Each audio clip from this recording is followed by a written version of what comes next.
Dorina, niños, libros y lecturas, Crónicas del Ángel Gris. Las novelas decimonónicas sobre el Imperio Romano se esfuerzan en reconstruir la época de los Césares y apenas consiguen revelar las preferencias y gustos del siglo XIX.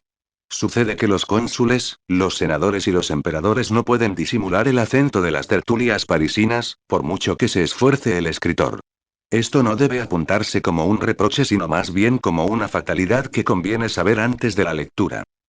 Algo parecido sucede con los libros para chicos. Escritos desde un mundo diferente, suelen referir historias que suenan falsas, protagonizadas por seres lejanos e incomprensibles. Ante su propia creación, los autores suelen afectar una especie de perpleja benevolencia, la misma que se usa en la descripción de las costumbres de los salvajes. Alguien podrá decir que lo más conveniente es que los romanos escriban sobre el imperio, y los niños sobre la infancia. Objeción. Los romanos no escriben ya y los niños no lo hacen todavía. De unos y otros nos separa el tiempo. Puede aducirse que mientras ningún escritor actual ha sido ciudadano del imperio, casi todos han sido niños. Sin embargo, un complicado abismo de olvidos y falsos recuerdos parece alejarnos de nuestras emociones infantiles. Los literatos que se fingen chicos no consiguen engañar a nadie. A decir verdad, no es posible ni siquiera saber con certeza si los niños disfrutan de los libros que se les preparan. Con mucha cautela, me atrevería a apostar que no. Evocaciones que acaso invento ahora me remiten a las historias de terror, las investigaciones de Mr. Reader, el padre Brown y el poema a Margarita de baile, creaciones todas que poco tienen de infantiles. Me parece también recordar que a mis 4 o 5 años escuchaba con más placer La copa del olvido o Mi noche triste, que las cargosas pamplinas sobre faroleras tropezadas. Así, menos en forma de teoría que de sospecha, postulo que un libro que entretiene a un chico debe ser capaz de hacerlo con un adulto.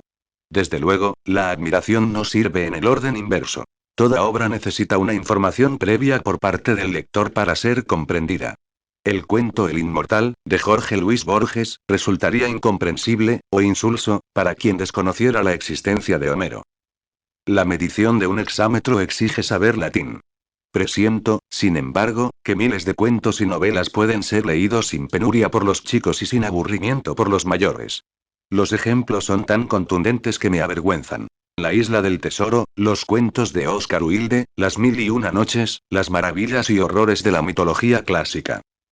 Frente a estas obras, los coloridos volúmenes de las colecciones infantiles resultan bastante insípidos.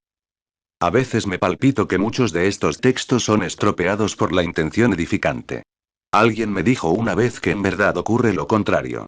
La torpeza literaria desacredita la moraleja. Manuel Mandeu, el polígrafo de Flores, sentía horror por las novelas protagonizadas por niños. Sostenía que sus comportamientos eran poco racionales, o lo que es peor, poco artísticos.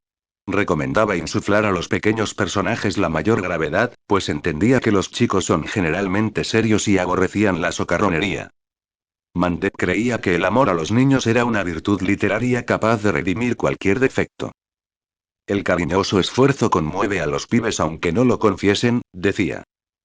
Me parece que el hombre de Flores adivinó una gran verdad. Cuando era chico yo sentía una emoción deliciosamente triste ante las calesitas, los circos y los caleidoscopios. No me gustaban, no me divertían.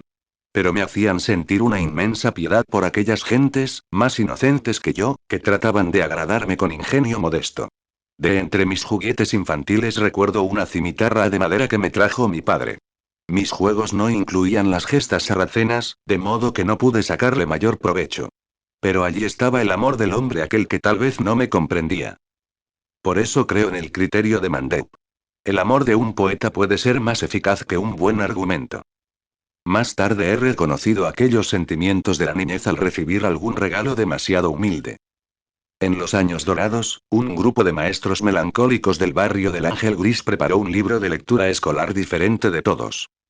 Su título fue Tempranos desengaños.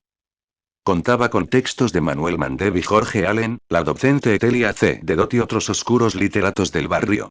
También se procuró hacer creer que escribían algunos niños, cosa que nadie llegó a admitir jamás. Muchos educadores han dicho que Tempranos desengaños carecía de propósitos aleccionadores. Nada más falso. En muchas de sus páginas se promueve la admiración de ciertas conductas. Sucede, eso sí, que tales conductas son precisamente aquellas que repudian los libros infantiles convencionales. Se enaltece la inasistencia a clase, se desprecia la aplicación, se duda de la higiene y se festejan los desórdenes.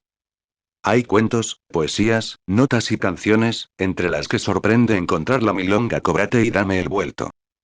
Vamos a transcribir algunos textos. Los deberes de Pedro. Pedro se sienta en los últimos bancos del aula, como corresponde a un chico que desdeña la educación y la vecindad de los poderosos. Las conspiraciones y los batifondos nunca lo hallan ajeno. Busca el riesgo de las transgresiones y la compañía de los más beligerantes. A veces lo tientan el estudio y la inteligencia. Entonces, como quien acepta un desafío, como una compadrada, resuelve arduos problemas de regla de tres y cumple los dictados sin tropiezos. Un día, la maestra le acaricia el pelo tiernamente. Él piensa. Ay, señorita, si supiera cómo me gustaría regalarle una flor y darle un beso. Pero Pedro sabe quién es y conoce su deber y su destino. Con una gambeta se aleja del afecto inoportuno y va a buscar la gloria ya en el fondo, donde los malandras se empeñan revoleando los tinteros para que se cumpla mejor el divino propósito del universo. Ejemplo. Poesía, los sabios nos han dicho que sigamos la sombra de tu paso. Y ha sido tu destreza la vergüenza de nuestras lentitudes. Los signos que guardaba la efímera pizarra en su negrura a ti no te negaron revelaciones y sabidurías. Los seres que vigilan han sabido por ti nuestras infamias y hallaste recompensa en la noticia del castigo ajeno. Ah, blanco paradigma, luminoso, implacable compañero. Hoy nuevamente ha sido postulada tu suerte como ejemplo.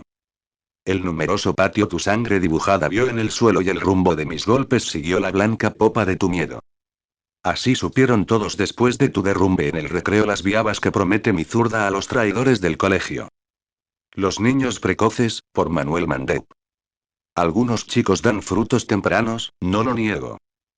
Sus padres se enorgullecen y los exhiben entre sus familiares y conocidos, cuando no en el cine o la televisión. Me atrevo a pensar, sin embargo, que no toda precocidad es auspiciosa. Empecemos por decir que existen adultos bondadosos, agudos, valerosos o geniales. Y que también los hay mediocres, hipócritas, pomposos y canallas. El niño precoz recibe la visita anticipada de ciertos rasgos de la adultez. Algunos tocan el piano como expertos profesionales, otros aprenden lenguas, dibujan o poseen la ciencia.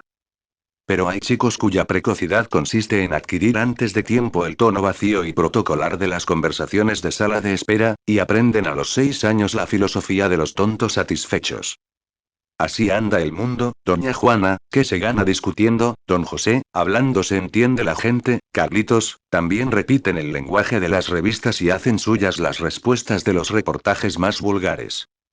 Por cierto, mucha gente cree que esa es la sabiduría, y yo digo que más sabios son los pibes indoctos que observan con repugnancia los diálogos de los parientes bien educados.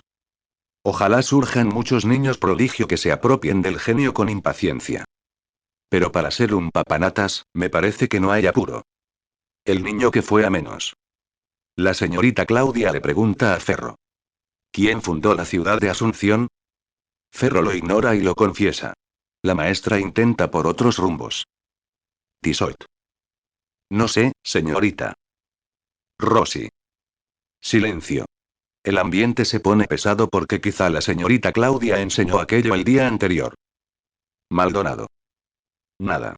Claudia frunce el ceño y ensaya unos reproches generales. Frecha, el Tano Frecha, lo sabe de algún modo misterioso. Es extraño el camino que siguen las nociones. Suelen alojarse donde menos se lo piensa. Núñez. López. Tallasta. Tampoco. Frecha espera, sobrador, sin levantar la mano. Cosa de manja orejas, piensa.